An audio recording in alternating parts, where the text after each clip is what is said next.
Good evening. The U.S. Interior Secretary is launching an inquiry into the federal government's boarding school program for Native American children. Deb Haaland says the goal of the investigation is to better understand the loss of life at the schools while they were in operation. This comes after the recent discovery of children's remains buried at the site of what was once Canada's largest Indigenous residential school. Now, South Dakota was in the top 5 states for the number of Indian boarding schools. Attempts to right the wrongs committed against children haven't gotten very far, but over the last several years, victims of abuse have come forward and shared their stories. KELOLAND's Angela Kennecke looks back at some of the horrific abuse endured by Native American children at the hands of Catholic priests and nuns.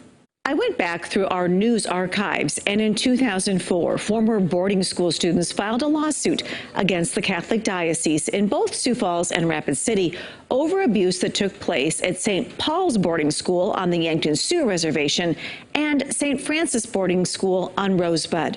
The suit went all the way to the South Dakota Supreme Court, which ruled in 2012 the diocese was not liable for acts committed by clergy and lay people at the schools because the diocese didn't run the schools. You never, ever get rid of that sense of guilt, that sense of shame, that sense of why did this happen to me? These are 2 of 9 Native American sisters who say they suffered abuse at the hands of priests, nuns, and lay workers at St. Paul's boarding school in Marty during the 50s and 60s. I was forced to perform those despicable acts in order to survive. Children were taken from their families and placed into boarding schools when the Indian Appropriations Act was passed in 1851. The boarding school era is, of course, I sort of break things down into which was actually sort of a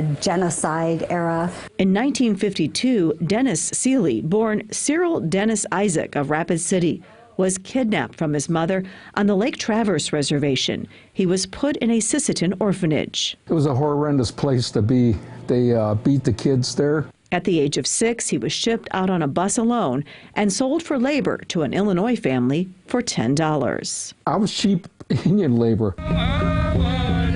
The Remember the Children Memorial will be placed at the unmarked graves of children who died at the Rapid City Indian School. The boarding school was in existence from 1898 to 1933 and was almost erased from our Rapid City history.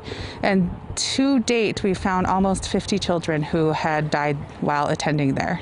The Sioux Falls Catholic Diocese released the names of 11 abusive clergy in March of 2019. A watchdog group disputes that number, saying it's more than twice as many.